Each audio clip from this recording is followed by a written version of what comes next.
یہ ہے کہ اصل نماز یہی ہے، یہ سورہ فاتحہ۔ چنانچہ میں آپ کو حدیث سنا رہا ہوں جو صحیح بخاری میں بھی ہے، صحیح مسلم میں بھی ہے، جامع ترمذی میں بھی ہے، سنن ابی داؤد میں بھی ہے، سنن نسائی میں بھی ہے، اور بہت سی کتابوں میں موجود ہے۔ اور یہ عن عبادہ بن صامت رضی اللہ تعالی عنہ، حضرت عبادہ بن صامت سے مرفوعا کہ حضور نے فرمایا لا صلاۃ لمن لم یقرأ بفاتحۃ الکتاب، اس شخص کی کوئی نماز نہیں ہے جس نے کہ سورہ فاتحہ کی تلاوت نہیں کی۔ اب اس سے ہمارے ہاں ایک بڑا اختلاف پیدا ہوا، وہ نوٹ کر لیجیے۔ ایک رائے یہ ہے آپ اگر علیحدہ نماز پڑھ رہے ہیں تو ظاہر بات ہے کہ آپ کو ہر رکعت میں خود پڑھنی ہی پڑھنی ہے سورہ فاتحہ۔ جب باجماعت پڑھ رہے ہیں اب کیا شکل، امام پڑھ رہا ہے سورہ فاتحہ تو کیا مقتدی کو بھی پڑھنی چاہیے؟ اس حدیث میں جو الفاظ کی شدت ہے اس کی بنا پر رجحان یہ ہوتا ہے کہ یقیناً اس صورت میں ہر شخص کو لا صلاۃ لمن لم یقرأ بفاتحۃ الکتاب، جس نے کہ فاتحہ کی تلاوت نہیں کی، قرات نہیں کی، اس کی کوئی نماز ہی نہیں۔ تو یہ موقف ہے امام شافعی کا، یہی مسلک ہے ہمارے اہل حدیث بھائیوں کا کہ آپ چاہے اکیلے نماز پڑھ رہے ہو، چاہے امام کے پیچھے پڑھ رہے ہو، اور چاہے امام جو ہے وہ جہری رکعت پڑھا رہا ہے اور چاہے سری رکعت پڑھا رہا ہے۔ خاموشی والی رکعت سورہ آپ کو معلوم ہے کہ نماز جو ظہر اور عصر کی ہے تو چاروں رکعتیں جو ہے وہ سری ہے، مغرب کے اندر آ کر دو جہری ہیں ایک سری ہے، عشاء میں آ کر دو جہری ہیں دو سری ہیں، سورہ اور نماز فجر کے اندر دونوں جو ہے وہ جہری ہیں۔ تو چاہے جہری ہو چاہے سری ہو، آپ کو بھی لازماً جو مقتدی ہے اسے بھی سورہ فاتحہ پڑھنی ہوگی۔ اب اس کے لیے انہوں نے یہ طریقہ جو ہے تلقین کیا ہے کہ امام تیزی سے نہ پڑھے، رک رک کر پڑھے الحمدللہ رب العالمین، اس کے بعد اتنا وقفہ دے دے کہ جو مقتدی ہے وہ بھی کہہ لے اپنے دل میں یا پڑھ لے الحمدللہ رب العالمین الرحمن الرحیم۔ تو یہ رک رک کر پڑھنا، خاص طور پر اگر آپ کو موقع ہوا ہو کسی اہل حدیث امام کی امامت میں نماز ادا کرنے کا تو آپ دیکھیں گے کہ بڑا فرق ہے۔ ہمارے جو حنفی امام الحمدللہ رب العالمین الرحمن الرحیم مالک یوم الدین ایاک نعبد و ایاک نستعین، چار آیتیں جو ہے وہ بھی ایک ساتھ میں پڑھ جائیں گے۔ لیکن یہ کہ عام طور پر جو اہل حدیث حضرات ہیں وہ رک رک کر ٹھہر ٹھہر کر پڑھتے ہیں، ترتیل کے انداز میں پڑھتے ہیں۔ یا پھر دوسری شکل انہوں نے ایک اور کی ہے، یہ آپ سعودی عرب میں جب کبھی نماز پڑھیں گے اور آپ پڑھی ہو آپ نے تو وہاں آپ دیکھیں گے کہ امام جو ہے وہ سورہ فاتحہ پڑھنے کے بعد تو 1 منٹ جو ہے خاموش رہتا ہے تاکہ آپ اب جو مقتدی ہیں وہ اس وقفے میں وہ اب سورہ فاتحہ پڑھ لیں، پھر وہ قرات کرے گا، کوئی اور آیات اس نے شامل کرنی ہے تو بعد میں شروع کرے گا، درمیان میں وقفہ ہوگا۔ لیکن ایک مسلک یہ، اور یہ مسلک جو ہے یہ در حقیقت قرآن مجید کی ایک آیت کے اوپر مبنی ہے۔ سورہ اعراف کے آخر میں فرمایا گیا وَإِذَا قُرِئَ الْقُرْآنُ فَاسْتَمِعُوا لَهُ وَأَنصِتُوا، جب قرآن پڑھا جا رہا ہو تو توجہ سے اسے سنو، خود خاموش رہو۔ اب یہ قرآن مجید کی آیت ہے، اس کے بنا پر ایک رائے یہ ہے کہ آپ امام کے پیچھے سورہ فاتحہ نہیں پڑھیں گے، پڑھا جا رہا ہے سنو، خود خاموش ہو۔ اور اس کے لیے وہ دلیل دیتے ہیں کہ یہ شکل ایک وفد کی سی ہے، جیسے کسی بڑی شخصیت کے پاس اگر آپ کا کوئی وفد جاتا ہے، 8-10 افراد ہیں، ان میں سپوکس مین ایک ہوتا ہے، وہ بات کرتا ہے، باقی سب لوگ موجود رہتے ہیں، سنتے ہیں۔ اسی طریقے سے امام جو ہے وہ گویا کہ آپ کا نمائندہ ہے اور وہ پڑھ رہا ہے الحمدللہ رب العالمین الرحمن الرحیم مالک یوم الدین، تو امام کی قرات ہی آپ کی بھی قرات ہو گئی۔ گویا کہ اس آیت سے، اس حدیث سے اختلاف نہیں ہے، اس کی تعبیر سے اختلاف ہے کہ امام کا قرات کر لینا در حقیقت مقتدیوں کی طرف سے بھی قرات ہے۔ اس میں جو حنفی مسلک ہے وہ بہت سخت ہے، اور وہ یہ ہے کہ چاہے سری نماز ہو اور چاہے جہری ہو، ہر کسی بھی حالت میں مقتدی جو ہے وہ سورہ فاتحہ نہیں پڑھے۔ اب اس میں ذرا سا سوال پیدا ہوتا ہے کہ جہری رکعت میں تو اس آیت کا اطلاق ہو جائے گا کہ وَإِذَا قُرِئَ الْقُرْآنُ فَاسْتَمِعُوا لَهُ وَأَنصِتُوا، سری میں تو اس آیت کا اطلاق نہیں ہوتا۔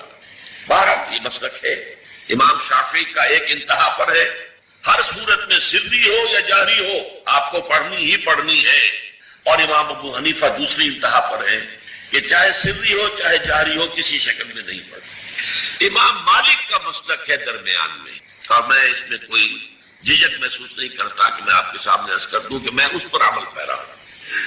وہ کیا ہے، جہری نماز میں خاموش رہو اور سنو، اس آیت کا اطلاق ہو جائے گا جب بلند آواز سے پڑھ رہا ہے امام تو پوری توجہ فاستمعوا له، اپنی پوری توجہ کو اس کے سننے کے اوپر مرکوز کر دو اور خود خاموش رہو، سری رکعت میں البتہ، جبکہ وہ بھی خاموشی سے پڑھ رہا ہے، آپ بھی خاموشی سے پڑھ رہے ہیں۔ بہرحال ان چیزوں میں میں نے یہ سب کچھ بیان کیا ہے، تو اس سے جو میرا مقصود ہے وہ یہ ہے کہ معلوم ہو جائے کہ اس میں کوئی بڑی بنیادی بات نہیں ہے، نہ یہ کہ جو حنفی ہیں وہ اس حدیث کا انکار کرتے ہوں کہ لا صلاۃ لمن لم یقرأ بفاتحۃ الکتاب، کیسے وہ انکار کریں گے، اور نہ ہی کوئی جو حنبلی ہے یا اہل حدیث ہے وہ قرآن کی اس آیت کا اختلاف سے جو ہے وہ اختلاف کر سکتا ہے کہ اذا قرئ القرآن فاستمعوا له وانصتوا، لیکن یہ کہ اس کے پھر اس سے جو احکام کا استنباط ہے اس میں اختلاف ہو جاتا ہے، تو اس کو نہیں سمجھنا چاہیے کہ یہ کوئی بہت بڑی اہمیت والی بات ہے۔ جب اللہ سے دعا کی جاتی ہے تو عام طور پر کہتے ہیں اللہ اپنے حبیب کے صدقے میں ہمیں سیدھی راہ دکھا، اس کا موجودہ دور کے حوالے سے کیا کانسیپٹ ہے۔ جو کام بھی ہم اللہ کے ساتھ کریں وہ ایک عبادت کا جز ہو جاتا ہے، اور اس میں کامل پیروی ہونی چاہیے حضور کی اور صحابہ کی، یہ صحابہ سے ثابت نہیں ہے۔ اس میں یہ ہے کہ ذرا بھی ہم ادھر سے ادھر ہو جائیں گے تو خطرے میں پڑ جائیں گے، مشتبہات میں آ جائیں گے۔ جو چیز صحابہ سے ثابت ہے اس پر اکتفا کیجیے، کیا وہ ان پہ کوئی محرومیت تھی کسی شے کی وجہ سے، کم رہ گئے کہیں؟ اصل میں ہم ان چیزوں میں جو کوئی بڑھاتے چلے جاتے ہیں اس سے پھر گمراہی کے، اگر شروع میں وہ گمراہی نہیں بھی ہوتی تو گمراہی کا احتمال اور گمراہی کا امکان ہو جاتا ہے۔ تو کیپ آن دی سیف وے، اور سیف وے یہ ہے کہ جو بھی چیز دعا کے ضمن میں جو بھی دعائیں صحابہ کرتے تھے جس طور سے کرتے تھے، حضور کو میں نے یہاں پہ حضور کے ساتھ صحابہ کو ایڈ کر لیا ہے، کیونکہ یہاں تو حضور کو کہنا کہ حضور کے صدقے حضور کے واسطے یہ اے اللہ ہمارا یہ کر دے، تو یہ تو گویا کہ اگر ایسی بات صحیح ہوتی تو صحابہ کرتے، حضور تو نہ کرتے کہ میرے صدقے اے اللہ میری بات یہ قبول کر لے، لیکن صحابہ تو کرتے نا۔ لیکن یہ چیزیں ثابت نہیں ہیں، بس یہ دلیل میرے نزدیک اصل ہے۔ اب آپ اس پر اپنی دلیل لائیں، نقلی دلیل لائیں، اس کا کوئی فائدہ نہیں۔ پہلے اصول طے کروا لیجیے، ما انا علیہ واصحابی، دین وہ ہے جو حضور کے طرز عمل سے اور حضور کے صحابہ کے طرز عمل سے ثابت ہے۔ اس اصول کو جتنا پختہ کر لیں گے پھر اس کے حوالے سے بھائی لا ثبوت کا بس ٹھیک ہے، آگے کی بات، کسی بزرگ کی بات، کسی صوفی کی بات، کسی ولی کی بات، کوئی شے دلیل نہیں ہے دین میں۔ کسی دلیل کسی دینی بات کی مزید وضاحت کے لیے کوئی شے ہو یا سائنس کی بات ہو، اس کا کوئی ثبوت حدیث سے ثابت ہونا ضروری نہیں ہے، حضور سائنس پڑھانے نہیں آئے تھے۔ وہ فلسفے کا مسئلہ ہو، دین کی بات، عقیدے کی بات، عبادت کی بات، اور دعا جو ہے وہ کل عبادت ہے، عبادت کا جوہر ہے، اس پہ یہ ہے کہ ما انا علیہ واصحابی، خصوصاً علی افضلہم وخاتم النبیین محمد الامین وعلی آلہ وصحبہ اجمعین۔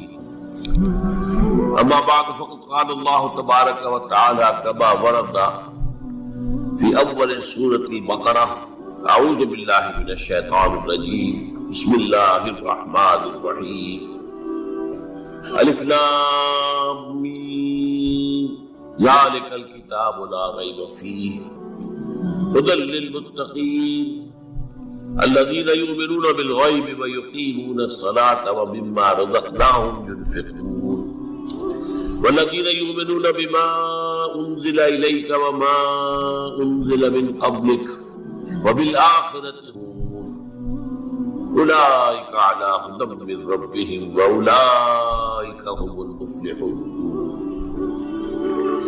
وقال عز وجل كما ورد في نفس السورة ليس البر أن تولوا وجوهكم قبل المشرق والمغرب ولكن البر من آمن بالله واليوم الآخر والملائكة والكتاب والنبيين۔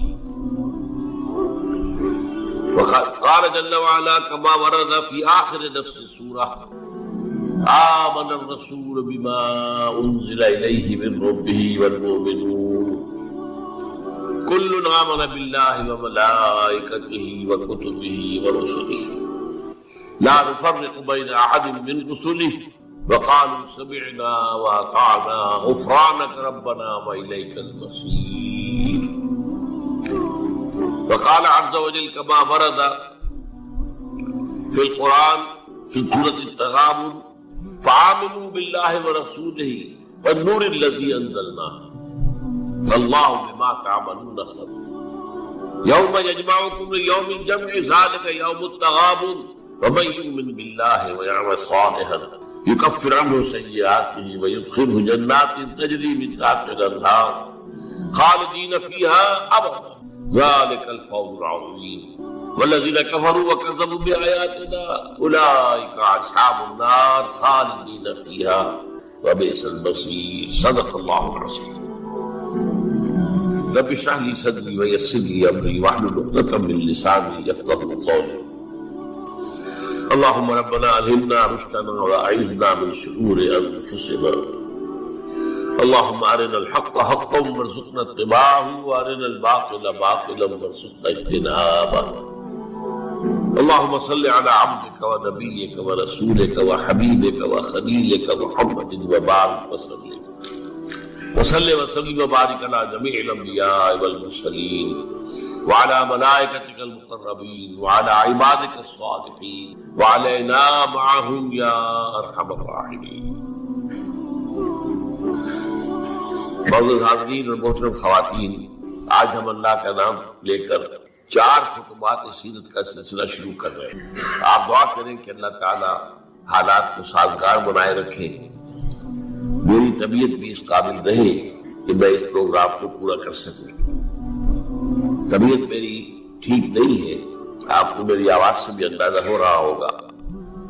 تاہم جیسا بھی کچھ ہے اللہ تعالیٰ جو ہے اس میں اس کام کو جاری رکھنے کی توفیق دیا رکھے، یہ اسی کا فضل و کرم ہے. یہ جو پہلا خطبہ ہمارا ہے سیرت کے بارے میں، اس کا عنوان ہے فلسفہ دین میں نبوت و رسالت کا مقام. یہاں لفظ فلسفہ قابل غور ہے. کیا فلسفے کا دین کے ساتھ کوئی تعلق ہے؟ عام طور پر یہ لفظ دین کے حوالے سے استعمال نہیں ہے. ہم حکمت قرآن، حکمت دین یہ استعمال کرتے ہیں اور یہی قرآن کی اصطلاح ہے. فلسفہ قرآن کی اصطلاح نہیں ہے، حدیث کی اصطلاح نہیں. ان دونوں میں جو فرق ہے وہ نوٹ کر لیجیے. فلسفہ خالص منطق کی بنیاد پر آگے چل رہا ہے. جہاں کوئی چیز منطقی طور پر ثابت نہ ہو وہاں فلسفہ رک جائے، آگے نہیں بڑھے. جبکہ حکمت جو ہے اس میں جہاں منطق سے بھی سروکار ہے، وہاں فطرت کے اندر جو چیزیں اللہ نے بدیعت کی ہوئی اور جو بدیہیات فطرت کہلاتی ہیں، جن کے لیے کسی دلیل کی ضرورت نہیں ہے بلکہ ضرور دلیل جو ہے ان کے لیے ثابت کی نہیں جا سکتی، ان چیزوں کو بھی ملحوظ رکھتے ہوئے فطرت سلیمہ کی رہنمائی میں عقل اور منطق اپنا سفر طے کرے تو اس کا جو نتیجہ ہوگا اس کا نام حکمت ہے. قرآن مجید میں حکیم انسان کی ایک بڑی مثال دی گئی ہے حضرت لقمان کی. وَلَقَدْ آتَيْنَا لُقْمَانَ الْحِكْمَةَ أَنِ اشْكُرْ لِلَّهِ. ہمارا جو منتخب نصاب ہے قرآن حکیم کا، اس کا 30 درس اسی پر مشتمل ہے. سورہ لقمان کی مصنف. البتہ ایک بات جان لیجئے کہ فلسفے کی بہت سی شاخیں ہیں. منطق خود ایک فن ہے اگرچہ، لیکن وہ فلسفے کی شاخ شمار ہوتا ہے. ایک زمانے میں نفسیات بھی فلسفے کی شاخ تھی، یہ سب فلسفے کی. لیکن اب جو ہے فلسفے کے لیے علیحدہ علیحدہ نام اس کی مختلف شاخوں کے لیے. ایک کا نام ہے میٹا فزکس. میٹا فزکس جو ہے اس کا براہ راست تعلق جو ہے دین کے ساتھ. ایک ہے فزیکل ورلڈ، وہ جو ہم اپنے حواس سے خمسہ سے جس کے بارے میں معلومات حاصل کریں، جو مادی کائنات، چاہے ہم نے اپنی ننگی آنکھ سے دیکھا چاہے ٹیلیسکوپ سے دیکھا. دیکھنے والی شے تو آنکھ ہی ہے نا. ٹیلیسکوپ تو کچھ نہیں دیکھتی، دیکھتی تو آنکھ ہے. ٹیلیسکوپ نے اس آنکھ کا دائرہ بہت وسیع کر. مائکروسکوپ سے دیکھا تب بھی دیکھا تو آنکھ نے ہے، مائکروسکوپ دیکھنے والی شے نہیں. تو چاہے انسان نے اپنے حواس خمسہ سے مجرد جو ایسے کہ وہ ہے ان سے کام لے کر کچھ معلومات حاصل کی، خواہ اس میں جو اضافے ہو گئے، دوربین آ گئی، خودبین آ گئی وغیرہ وغیرہ، ان سب سے جو بھی چیز ہمیں معلوم ہوتی ہے وہ فزکس کا دائرہ ہے. طبیعیاتی علوم، فزیکل سائنسز. میٹا فزکس اس کا نام ہے جہاں یہ کہ حواس جو ہے یہ ساتھ نہیں، حواس کے دائرے سے باہر. میٹا فزکس، فزکس اور میٹا فزکس یہی فرق ہے. اب ظاہر بات ہے میں نے ابھی جو آیات آپ کو سنائی ہے سورہ بقرہ کی ابتدائی آیات اس بات سے محقق الف لام میم ذالک الکتاب لا ریب فیہ ھدی للمتقین الذین یؤمنون بالغیب. قرآن مجید سے استفادے کی شرط اول ہے غیب پر ایمان. غیب وہی چیزیں جو آپ کے حواس کے ذریعے آپ کی گرفت میں نہیں آتی، آپ کے علم میں نہیں آتی. اب ظاہر بات ہے ذات باری تعالیٰ ہے، ظاہر ہمارے دائرہ حواس سے بلکہ عقل سے، وہم سے، خیال سے سب سے ماورا، براؤ برا ثم براؤ برا۔ فرشتے ہیں، انہیں ہم نہیں دیکھ سکتے، اور اسی طریقے سے وحی ہے، وہ کیا ہے ہم نہیں دیکھ سکتے، نہیں جان سکتے۔ یہ سب جو ہے میٹا فزکس کا میدان ہے، اور فزکس کا میدان وہ ہے جو کچھ ہم دیکھ سکتے ہیں۔ میٹیریل ورلڈ ہے، جو بھی میٹیریل چیزیں ہیں وہ فزکس کی ہیں، اور وہ میٹا فزکس۔ تو قرآن کا جو میٹا فزکس ہے، اب ظاہر بات ہے کہ جب سائنس بہت آگے بڑھ گئی ہے، فزیکل سائنس، تو ضرورت اس عمل کی تھی اور اب بھی ہے کہ قرآن کے میٹا فزکس کے ساتھ جدید فزکس سے حاصل شدہ معلومات کو جوڑا جائے، دیکھا جائے۔ یہاں پہ تضاد تو نہیں ہو سکتا، ناممکن۔ اور بہترین بات ہے جو ڈاکٹر رفیع الدین مرحوم نے لکھی، Quran is the word of God and this universe is the work of God. کس نے بنایا ہے اس کو؟ یہاں کے قانون طبیعی جو بھی ہے، فزیکل لا، کس نے بنایا ہے؟ یہ ساری کائنات کس نے بنائی ہے؟ کون اس کو چلا رہا ہے؟ یدبر الامر من السماء الى الارض، کون؟ اللہ۔ تو word of God Quran, work of God کائنات، ان دونوں میں کوئی تضاد تو ممکن نہیں ہے۔ عام انسان کے بھی قول و فعل میں تضاد ہو تو ہم اسے سمجھتے ہیں بڑی گھٹیا بات ہے، آپ کا قول یہ ہے، آپ کا عمل یہ ہے۔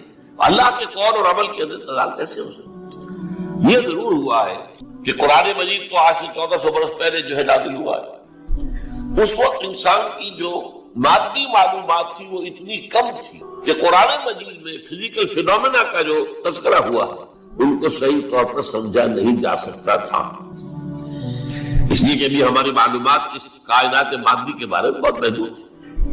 لیکن جیسے جیسے سائنس آگے بڑھی ہے، قرآن نے پہلے کہہ دیا تھا سنریہم آیاتنا فی الآفاق وفی انفسہم حتی یتبین لہم انہ الحق۔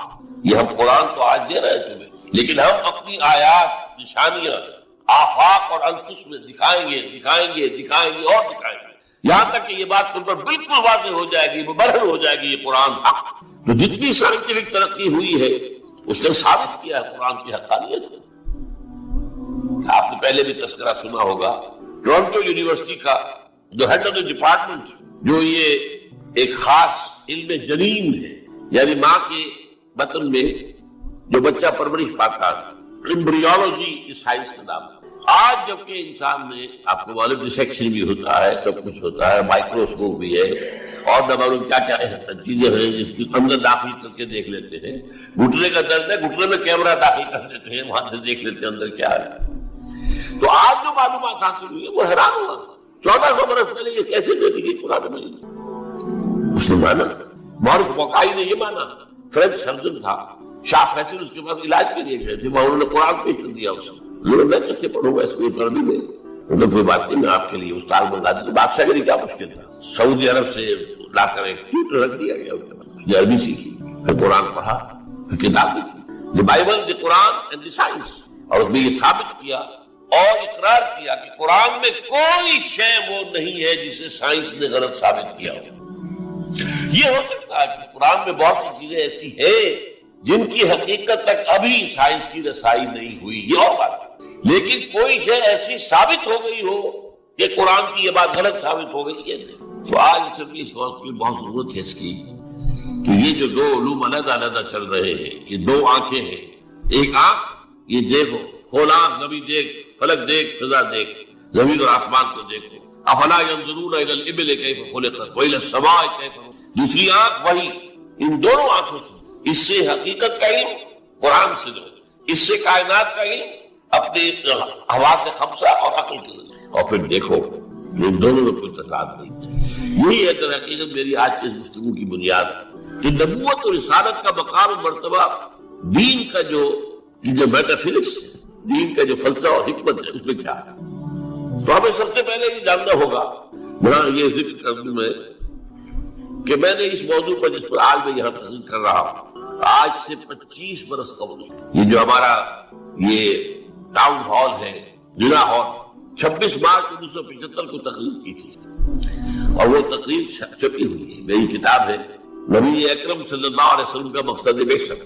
یہ جو بھی آج کا لیکچر ہے تو پہلا لیکچر اسی موضوع پر اس وقت تھا۔ سورہ تغابن ایمانی مباحث جامع ترین صورت ہے، لیکن ایک بات یہ ہے کہ سورہ حدید کے بعد نمبر 2 میں سمجھتا ہوں کہ یہ سورہ مبارکہ بھی اللہ نے مجھے عطا کی، اس کے اسرار و رموز، اس کا نظم اس قدر واضح اللہ کے فضل و کرم سے آپ بھی نوٹ کر لیجیے، اس میں صرف اشارات ہو سکتے ہیں. 2 رکوع ہیں، 10 آیتیں اور 8 آیتیں. پہلے رکوع کی 10 آیتوں میں 7 آیتوں میں نریشن ہے ایمان کی، ایمان یہ ہے یہ ہے یہ ہے یہ ہے، اور 3 آیتوں میں بڑی زوردار دعوت ہے، بس لاؤ ایمان، مانو ان بات.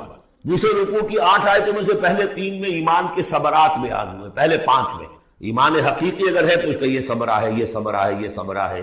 اس درخت میں اگر آم کا درخت صحت مند ہے تو آم لگتے ہیں کہ نہیں؟ تو ایمان کا درخت صحت مند ہے اگر تو اس میں کوئی ثمرات لگیں گے، کوئی پھل لگیں گے کہ نہیں؟ یا ٹھنڈی ہے وہ درخت، وہ پھل کون سے ہیں؟ کچھ داخلی پھل ہیں جو انسان کے اندر کھلتے ہیں، کوئی باہر ہیں جو ظاہر ہوتے ہیں. اور پھر آخر میں 3 آیتوں میں زوردار دعوت ہے کہ تقاضوں کو پورا. بسم اللہ الرحمن الرحیم. یسبح للہ ما فی السماوات و ما فی الارض. یہ تیسری مرتبہ یسبح آ گیا. ایک مرتبہ سورہ جمعہ میں، ایک مرتبہ سورہ حشر میں آ چکا تھا. یسبح لہ ما فی السماوات والارض وما فی کے تکرار کے بغیر. دوسری مرتبہ سورہ جمعہ کے شروع میں، تیسری مرتبہ اقرار. لہ الملک و لہ الحمد. اب یہ ساری چیزیں آ چکی ہیں سورہ حدید کے اندر. بادشاہی بھی اسی کی ہے، حمد بھی اسی کے لیے. وہو علی کل شیء قدیر، وہ ہر چیز پر قادر ہے. هو الذی خلقکم، اسی نے تمہیں بنایا ہے نا. فمنکم کافر ومنکم، تو کتنی عجیب بات ہے کہ تم میں سے کوئی مومن ہے کوئی کافر ہے. بنانے والا تو سب کا ایک ہے، سب کو مومن ہونا چاہیے، سب کو اس کا شکر گزار ہونا چاہیے، سب کو اس کے سامنے جھکنا. لیکن واقعہ یہی ہے، هو الذی خلقکم، اس نے بنایا تم سب کو. فمنکم کافر ومنکم مومن واللہ بما تعملون بصیر، اور جو کچھ تم کر رہے ہو اللہ دیکھ رہا ہے. اس میں بڑا ایک یوں سمجھیے کہ بڑی دھمکی ہے، اللہ دیکھ رہا ہے. یعنی یہ کہ جو بھی اس کی مخلوق میں سے اس کا کفر کرے پھر اس کے ساتھ وہ نمٹے گا. اس واللہ بما تعملون بصیر، ہم تمہیں دیکھ رہے ہیں، تمہاری حرکتیں ہماری نگاہ میں ہیں. کیا مطلب ہوتا ہے اس کا؟ خلق السماوات والارض بالحق، اس نے آسمان اور زمین پیدا کیے ایک پرپس کے ساتھ. باطل نہیں ہے یہ تخلیق، عبث نہیں ہے یہ تخلیق، حق کے ساتھ، با مقصد، با نتیجہ. اور خاص طور پر تم اس کی کریشن کا کلائمیکس. وَصَوَّرَكُمْ فَأَحْسَنَ صُوَرَكُمْ، اور تمہاری جو نقشہ کشی کتنی انسان کا جسم اس کا اریکٹ ہو، پھر کس طریقے سے جو اس میں جنسیں بنائی گئی، کس قدر کامل ہم آہنگی ہو، پھر چہرے پہ جو نقش و نگار ہے ایک ایک چیز پر. فَصَوَّرَكُمْ وَأَحْسَنَ صُوَرَكُمْ، بہترین صورت بنائے. وَإِلَيْهِ الْمَصِيرُ، اسی کی طرف لوٹ کے. یہ سب کچھ بنا کر ایسے نہیں چھوڑ دیا تم اتنی گھٹیا شے نہیں ہو کہ بس اٹھا کے پھینک دی. نہ کھلونا ہو کہ کھیلے اور بس اس کے بعد یہ اٹھتا گیا. یہ ایک سیریس کریشن پرپس فل ہے، نتیجہ نکلے گا. اب دیکھیے ایک آیت میں جمع کیا ہے وہ تمام جو ایمانیات، ایمان بالعلم، علم خداوندی کا جو ایمان ہمارا ہونا چاہیے. آپ کو کئی کئی آیتوں میں ملے گا قرآن میں بہت سے مقامات پر. یہاں ایک میں 3 ڈائمنشنز دی ہیں. یعلم ما فی السماوات والارض، ایک ڈائمنشن، وہ جانتا ہے جو کچھ آسمان میں ہے جو کچھ زمین میں. کیا باقی رہ گیا؟ لیکن سیکنڈ ڈائمنشن وَيَعْلَمُ مَا تُسِرُّونَ وَمَا تُعْلِنُونَ، وہ بھی جانتا ہے جو تم چھپاتے ہو اور وہ بھی جانتا ہے جو تم ظاہر کرو. تیسری ڈائمنشن اور آئی واللہ علیم بذات الصدور، سینوں کے اندر جو کچھ ہے وہ پنہاں ہے وہ بھی اللہ جانتا ہے. میں کافی عرصے تک متردد رہا کہ یہ تو پھر تکرار ہو گئی، جو کچھ ہم چھپاتے ہیں وہی ہمارے سینے میں ہے نا، اور تکرار محض کلام کا عیب ہے. یقیناً یہاں پہ اور بات ہوئی تو جب انکشاف ہوا کہ اس سے مطلب ہے even your sub conscious mind which even you don't know yourself what is lurking in the subconscious mind، تمہارے تحت شعور کے اندر جو طوفان اٹھتے رہتے ہیں اللہ تو اس سے بھی واقف. He knows you through and through، وہ تمہارے جین سے واقف ہے. هو عالم بكم اذ انتم اجنة في بطون امهاتكم، اپنی ماؤں کے پیٹ میں جنین کی شکل میں تھے، اللہ تب بھی جانتا تھا تمہیں. تو وہ تو تمہارے سب کانشیس مائنڈ، تم نہیں بات جانتے، تمہیں نہیں معلوم، تم بسا اوقات دھوکہ کھا جاتے ہو. تمہارا تحت شعور جو ہے وہ تمہیں دھوکہ دیتا، لیکن اللہ اس سے بھی.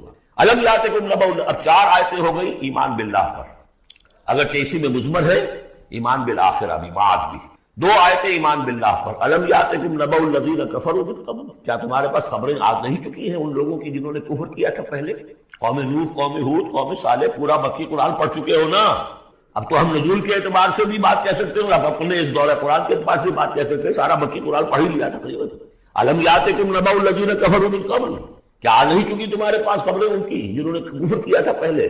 اب اس کا تجزیہ کیا ہے. فذاقوا وبال امرہم، انہوں نے اپنے معاملے کی سزا چکھ لی، دنیا میں ہلاک کر دی گئی.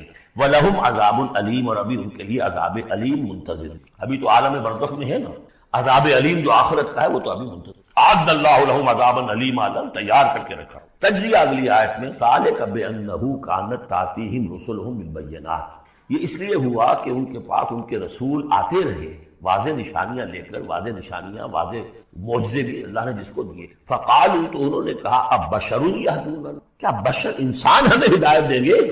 فکفروا، اس پر کفر. بتولوا، اور رخ پھیر لیا، گردن موڑ لی، واستغنى اللہ، اللہ بھی غنی ہے، اللہ تو غنی ہے ہی ہے، واللہ غنی حمید، اللہ غنی ہے، اللہ نے بھی کہا دفع ہو جاؤ جدھر جانا۔ اب یہاں آیا بہت باریک نکتہ، شاید آپ کو بھی وہ برا لگے، اچھا نہ لگے۔ دیکھیے ایک ہی بیماری ہوتی ہے، وہ کبھی کسی شکل میں ظہور کرتی ہے، کبھی کسی شکل، وہی کینسر ہے، اس کی کسی جگہ پر جا کر کوئی سیکنڈری بنے گی تو اس کی کچھ اور شکل ہو جائے گی، کسی اور ٹیشو میں کسی اور جگہ جائے گی تو اور شکل۔ بیماری یہی ہے کہ جب رسول آتے تھے تو لوگوں نے کہا یہ تو بشر ہے، رسول کیسے ہو سکتے ہیں؟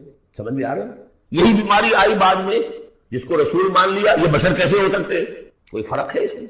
وہاں بشر سامنے تھا، ہاتھ پاؤں والا، اس کا بیٹا ہے، اس کا پوتا ہے، اس کا پڑپوتا، آپ جانتے ہیں اس کو کون ہے، یہ وہی تو ہے نا، بشر سامنے تھا۔ بشریت کی بنا پر رسالت کا کہا، نبی کیسے ہو سکتا؟ اور جس نے نبی مان لیا خدا بناؤ، یا تو اس کو خدا کا بیٹا تو بناؤ کم سے کم، اور نہیں تو کم سے کم بشریت سے تو نکالو اس کو۔ ایک ہی مرض ہے، ایک ہی مرض۔ آخر یہ کوئی تو وجہ ہے نا، قرآن کتنی دفعہ کہلواتا ہے، قل انما انا بشر مثلکم یوحی الی انما الہکم الہ واحد۔ آخری آیت ہے سورہ کہف کی، اے نبی کہیے، ڈنکے کی چوٹ کہیے کہ میں ایک بشر ہوں تمہاری طرح۔ ہاں وہی ہوئی ہے مجھ پر کہ تمہارا الہ تو ایک ہی ہے، اور وہ الہ اللہ۔ فمن كان يرجو لقاء ربه فليعمل عملا صالحا ولا يشرك بعبادة ربه احد۔ البتہ ایک دوسری انتہا بھی ہمارے ہاں، کچھ لوگوں نے اس نقطے کو ایمفیسائز کرنے کے لیے، جیسے ہم بھی کبھی کسی بات پر زور دینے میں کبھی کوئی لفظ ذرا مناسب سے ہٹ کر غیر مناسب لفظ ہم استعمال کر بیٹھے۔ ہمارے بزرگوں سے بھی ہوا، کسی نے کہا بڑے بھائی بنا دیا، کسی نے کوئی اور مثال دے دی، ایسی بات نہیں۔ نبی کے بعض خصائص ایسے بھی ہیں جو واقعتاً عام بشر۔ یہ حدیث بھی تو محمد رسول اللہ کی صلی اللہ علیہ وسلم کہ جب آپ سے یہ شکایت کی لوگوں نے، حضور آپ صوم وصال رکھتے ہیں، ہمیں نہیں رکھنے دیتے، ہمیں منع کرتے ہیں۔ صوم وصال یہ ہے کہ آج روزہ رکھا اور اس کو آج شام کو افطار نہیں کیا، پھر رات چل رہا ہے وہ روزہ، اگلا دن بھی، تو 2 دن کا صوم وصال ہو گیا، اگلی روز شام کو جا کے کھولے، یہ صوم وصال ہے۔ پھر 3 دن کا، 4 دن کا آپ تو رکھتے ہیں، میں اجازت نہیں دیتے۔ فرمایا ایکم مثل، تم میں سے کون، ابھی تو عند ربی، میں اپنے رب کے پاس رات گزارتا ہوں، وہ یطعمنی ویسقین، تو بعض پہلو ہے۔ نبی اپنی پشت سے بھی دیکھتا تھا صلی اللہ علیہ وسلم، ہم تو نہیں دیکھتے، تو خصائص ہے۔ پھر نبی کو ساری سیر کرا دی گئی، آسمانوں کی، زمین کی۔ کہاں لے گئے؟ عند سدرۃ المنتہی، عندہا جنت المأوی، اذ یغشی السدرۃ ما یغشی، ما زاغ البصر وما طغی۔ تو یہ معاملہ بھی نہیں، لیکن بنیادی طور پر وہ انسان ہے، انسانی عواطف و میلانات بھی۔ چوٹ لگتی تھی تو درد ہوتا تھا، زخم کا وار لگا ہے تو اس میں سے خون کا فوارہ چھوٹا ہی چھوٹا ہے، بچہ فوت ہو رہا ہے تو آنکھوں میں آنسو آئے ہی آئے ہیں، کبھی بددعا بھی نکل گئی ہے۔ کیف یہدی اللہ قوما خضبوا وجہ نبیہم بالدم، سب پڑھ چکے ہیں ہم یہ پورا قرآن میں۔ لیکن یہ ہے کہ رسالت کی کا انکار بربنائے بشریت، اور بشریت کا انکار بربنائے رسالت، یہ دونوں چیزیں مت، اور یہ ہم بربنائے۔ ذالک بانہ کانت تاتیہم رسلہم بالبینات فقالوا بشر یہدوننا فکفروا وتولوا واستغنى اللہ واللہ غنی حکیم۔ اب ایک آیت میں آ رہی ہے ایمان بالآخرہ، زعم الذین کفروا، ذرا اس کے زور کا اندازہ کیجئے گا، زعم الذین کفروا ان لن یبعثوا، زوم ہو گیا ہے، یہ غلط خیال ہو گیا ہے کہ وہ اٹھائے نہیں جائیں گے۔ قل، اب ذرا نوٹ کیجئے، بلا وربی لتبعثن ثم لتنبؤن بما عملتم، کہہ دو اے نبی کیوں نہیں، اور مجھے میرے رب کی قسم ہے۔ کون کھا رہا ہے قسم؟ محمد رسول اللہ صلی اللہ علیہ وسلم۔ لتبعثن، تم لازماً اٹھائے جاؤ گے، ثم لتنبؤن بما عملتم۔ یہ اس پر جو خطبہ تھا حضور کا پہلا خطبہ جو آپ نے دیا ہے بنو ہاشم کو دعوت میں، وہ میرے کتاب کے میں موجود ہے، دعوت اللہ اردو میں اور کال ٹو اللہ انگریزی میں، اس کا متن موجود ہے، وہ ہے کہ اس کی شرح ہے۔ واللہ لتموتن کما تنامون ثم لتبعثن کما تستيقظون ثم لتجزون بالاحسان واحسانا، واللہ لتموتن کما تنامون، خدا کی قسم تم سب مر جاؤ گے جیسے روزانہ رات کو سو جاتے ہو، ثم لتبعثن کما تستيقظون، جیسے روزانہ صبح کو بیدار ہو جاتے ہو ایسے اٹھا لیے جاؤ گے قیامت کے، ثم لتحسبن بما تعملون، پھر تمہارا حساب کتاب لیا جائے گا جو تم نے عمل کیا ہے، ثم لتجزون بالاحسان احسانا وبالسوء سوءا، پھر بدلہ ملے گا بھلائی کا بدلہ، برائی کا بدلہ، وانھا لجنۃ ابدا او لنار۔ قل بلا وربی لتبعثن ثم لتنبؤن بما عملتم وذلک علی اللہ یسیر، اور یہ اللہ پر بہت آسان ہے۔ 7 آیتیں پوری ہو گئی، 4 ذات و صفات، 2 رسالت، 1 آخرت۔ اب سنیے، فآمنوا باللہ، یہ فا بہت اہم ہے یہاں پر، بس ایمان لاؤ اللہ پر اور اس کے رسول پر، والنور الذی انزلنا، اس نور پر جو ہم نے نازل فرمایا، واللہ بما تعملون خبیر، جو کچھ تم کر رہے ہو اللہ اسے باخبر ہے۔ اب یہاں دیکھیے ریورس ہو جائے گا آرڈر، ریشو پروپورشن۔ اب یہاں ایک آیت میں اللہ اور اس کے رسول کا ذکر آ گیا، اور اس میں بھی واللہ بما تعملون خبیر کے اندر آخرت کا ذکر ہے، اللہ باخبر ہے۔ تو اللہ کو پاس یہ ساری خبریں اس نے رکھی ہوئی ہیں، پوری ریسرچ، وہ تھیسس لکھ رہا ہے اس کو تمہیں سزا دینے کے لیے۔ لیکن اب دو آیتیں آ رہی ہیں شاندار آخرت کے، یوم یجمعکم لیوم الجمع ذالک یوم التغابن، جس دن کے وہ جمع کرے گا تمہیں، اس جمع ہونے والے دن وہ ہے ہار اور جیت کے فیصلے کا دن۔ جو اس روز جیتا وہ جیت گیا، جو اس روز ہارا وہ ہار گیا۔ یہ دنیا کی ہار اور جیت کیا ہے؟ کچھ بھی نہیں۔ ایک ڈرامے کے اندر کوئی جیت گیا کوئی ہار گیا، نہ وہ جیت ہے اور نہ یہ ہار ہے۔ اصل جیتا وہ جو وہاں جیتا، اصل ہارا وہ جو وہاں۔ ذالک یوم التغابن، وہ ہے ہار اور جیت کے فیصلے کا دن۔ ومن یؤمن باللہ، جیت کس کی ہوگی؟ جو ایمان لائے اللہ پر، ویعمل صالحا، اور عمل کرے اچھے۔ اس کی تفصیل کچھ آگے آ جائے گی کیا کیا عمل کرنے ہیں۔ یکفر عنہ سیئاتہ، اللہ تعالیٰ اس سے اس کی برائیوں کو دور کر دے گا۔ ویدخلہ جنات تجری من تحتہا الانہار، اور ان باغات میں داخل کرے گا جن کے دامن میں ندیاں بہتی ہوں گی۔ خالدین فیہا ابدا، وہ رہیں گے اس میں ہمیشہ ہمیش۔ ذالک الفوز العظیم، یہ ہے بڑی کامیابی۔ والذین کفروا وکذبوا بآیاتنا اولئک اصحاب النار خالدین فیہا، اور جو لوگ انکار کریں گے اور تکذیب کریں گے ہماری آیات کی، وہ ہوں گے جہنمی اور رہیں گے اس میں ہمیشہ ہمیش۔ وبئس المصیر، اور یہ برا ٹھکانہ ہے۔ 10 آیات میں ایمانیات ثلاثہ کی بہترین جامع ترین تعبیر، تجزیہ اور ایک زوردار دعوت ایمان۔ فآمنوا باللہ ورسولہ۔ اب جو 8 آیات ہیں 5 میں اب ثمرات ایمانی۔ پہلا ثمرہ کیا ہے؟ ما صاب من مصیبت الا باذن اللہ ومن یؤمن باللہ یہد قلبہ واللہ بکل شیء علیم۔ اگر اللہ پر ایمان حقیقت میں دل میں پیدا ہو گیا تو تمہیں معلوم ہے کہ پتہ تک جنبش نہیں کر سکتا جب تک کہ اللہ کا اذن۔ تم پر کوئی مصیبت کیا بغیر اللہ کے اذن کے آ گئی؟ کیا بغیر اس کے علم کے آ گئی؟ اور اگر اللہ کی اذن سے آئی تو تمہارے ایمان کا تقاضا ہے کہ سمجھو کہ اس میں خیر ہی ہوگا، چاہے یہ مجھے اس وقت بری لگ رہی ہے، مجھے اچھی نہیں لگ رہی، خیر ہوگا۔ آسان تکرہوا شیئا وہو خیر لکم۔ لہذا بندہ مومن کی زبان پر کیا دل میں بھی کبھی اللہ کے خلاف شکایت کا انداز پیدا نہ ہو۔ یہد قلبہ، تسلیم و رضا، جو اللہ کی طرف ہم بھی تسلیم کی خو ڈالیں، بے نیازی تیری عادت، نہ شبد نصیب دشمن کے شبد ہلاکت ہے، سر دوستاں سلامت، اے اللہ جو تیری طرف سے خیر ہے، بیدک خیر، یہ تسلیم و رضا ہے، مقام تسلیم۔ علامہ اقبال نے بہت پرشکو انداز میں کہا ہے کہ اقدہا کے مقام رضا کشمود مرا، برو کشید ز پیچا کے ہست و بود مرا۔ آدمی کی تکلیف کیوں آئی، کیا آئی، اس نے کیا، اس نے کر دیا، یہ ہو گیا تھا، وہ ہو گیا تھا، یہ نہیں کرنا چاہیے تھا، میں نے یہ کام غلط کیا، لگے رہو اسی پیچ و تاب میں۔ بندہ مومن کہتا ہے جو آیا میرے رب کے، کس کوئی بھی ذریعہ بن گیا ہو وہ ٹھیک ہے، اس کے بدلہ لے وہ ٹھیک ہے، وہ قانون کا معاملہ ہے۔ وَلَكُمْ فِي الْقِصَاصِ حَيَاةٌ يَا أُولِي الْأَلْبَابِ، اللہ کے خلاف سے برو کشید نہ پیچا کہ ہست و بود مرا، یہ ہے، یہ تھا، یہ کیوں ہو گیا، یہ کیسے ہو گیا، اس سارے چکر سے مجھے نکال لیا۔ کس چیز نے نکال لیا؟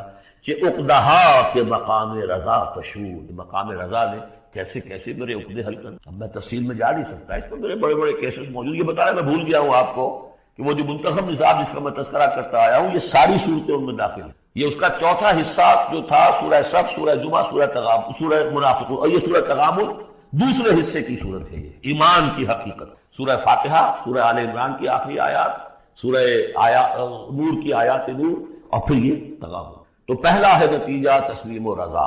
دوسرا نتیجہ، یہ تو اندر نکلا نا، دل کے اندر احساسات ہیں، یہ پھول اندر کھلتا ہے، باہر نظر نہیں۔ باہر نظر آنے والا بڑا پھول کیا ہے؟ وَأَطِیعُوا اللَّهَ وَأَطِیعُوا الرَّسُولَ فَإِن تَوَلَّیْتُمْ فَإِنَّمَا عَلَىٰ رَسُولِنَا الْبَلَاغُ الْمُبِینُ۔ اطاعت کرو اللہ کی اور اطاعت کرو رسول کی، پھر اگر تم پیٹھ موڑ لو گے تو جان لو کہ ہمارے رسول پر سوائے صاف صاف پہنچا دینے کی کوئی ذمہ داری نہیں، باقی تمہیں خود جواب دہی کرنی۔ اس نے پہنچا دیا، اس نے حکم بتا دیا، اللہ کا یہ حکم ہے۔ وَأَحَلَّ اللَّهُ الْبَيْعَ وَحَرَّمَ الرِّبَا، تم پڑے رہو اپنے الجھنوں میں اور اشکالات میں، انما البیع مثل الربا، لیکن احل اللہ البیع وحرم الربا، اللہ نے حلال کیا ہے بیع کو، حرام کیا ربا۔